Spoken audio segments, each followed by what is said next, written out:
Hi மக்களே, எல்லோருக்கும் வணக்கம். ஈஸ் அலவன்ஸ்ன்றது என்ன, ஏன், எதுக்கு, எப்படி, எங்கே கொடுக்கணுன்றதையும், ஒரு பொருளுக்கோ ஹியூமன் பாடிக்கோ கண்டிப்பாக ஈஸ் அலவன்ஸ் கொடுத்தாகணும்.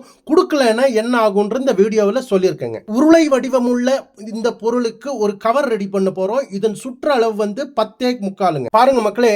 இப்போ 10.75 நம்ம ஃபினிஷிங் அளவு தேவைங்க. இப்போ 10.75 ஃபினிஷிங் அளவு தேவைன்னா எவ்வளோ ஜாஸ்தி வச்சு வெட்டுறோன்னு பாருங்க.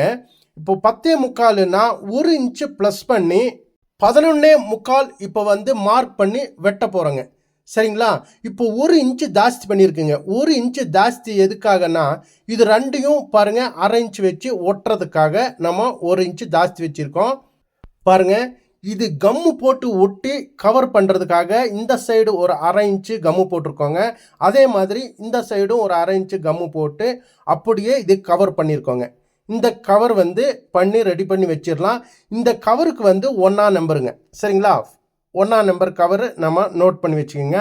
அடுத்தது பாருங்கள், இதே 10.75க்கு 1 இன்ச்சு நம்ம ஒட்டுறதுக்காகவும் இன்னொரு ஒரு 1/2 இன்ச்சு ஈஸ் அலவன்ஸும் இப்போ மார்க் பண்ணுறோம். சரிங்களா? ஈஸ் அலவன்ஸு மார்க் பண்ணிவிட்டு இப்போ அதை கட் பண்ணி எடுத்து அதுக்கப்புறம் பாருங்கள் 1/2 இன்ச்சு இதுக்கு ஈஸ் அலவன்ஸ் விட்டு அது இல்லாமல் 1 இன்ச்சு விட்டுருக்குங்க.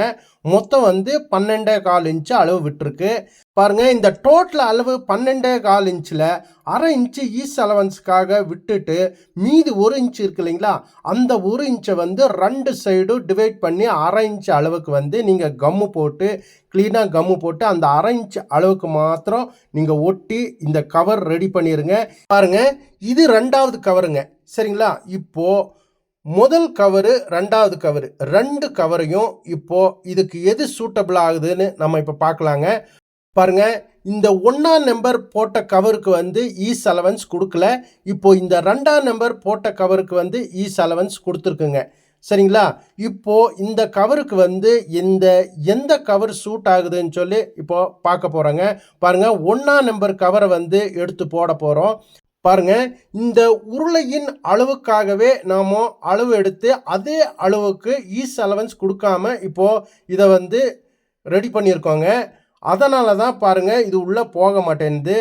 இப்போது காரணம் உங்களுக்கு புரிஞ்சிருக்கும்னு நினைக்கிறேங்க. இதே மாதிரி தான் நம்ம ஹியூமன் பாடியிலையும் ஈஸ் அலவன்ஸ் கொடுக்கலன்னா நாம் அதை நம்ம உடுத்த முடியாது. நம்ம உடம்புக்கு ரொம்ப டைட்டாக இருக்கும், சூட்டபுளாக இருக்காதுங்க. இப்போ ஈஸ் அலவன்ஸ் கொடுத்துருக்கிற இந்த 2வது கவரை பாருங்கள் எவ்வளோ ஈஸியாக உள்ளே போகுது பாருங்களா. இப்போ ஈஸ் அலவன்ஸுன்றது என்னான்னு நீங்கள் கேட்குறீங்க. பாருங்க, இந்த உருளைக்கும் இந்த கவருக்கும் இடையில் உள்ள அந்த இடைவெளி தான் ஈஸ் அலவன்ஸ் மக்களே. இதை புரிஞ்சுக்குங்க. நம்ம ஹியூமன் பாடியிலையும் அப்படியே தாங்க கண்டிப்பாக ஈஸ் அலவன்ஸ் கொடுத்தாகணும் மக்களே. ஓகே மக்களே, இந்த வீடியோ உங்களுக்கு பிடிச்சிருந்துச்சுன்னா ஷேர் பண்ணுங்கள், லைக் பண்ணுங்கள், சப்ஸ்கிரைப் பண்ணுங்கள். நன்றி மக்களே. மீண்டும் அடுத்த வீடியோவில் சந்திக்கும் வரை விடைபெறுவர் உங்கள் NSR டெய்லர்.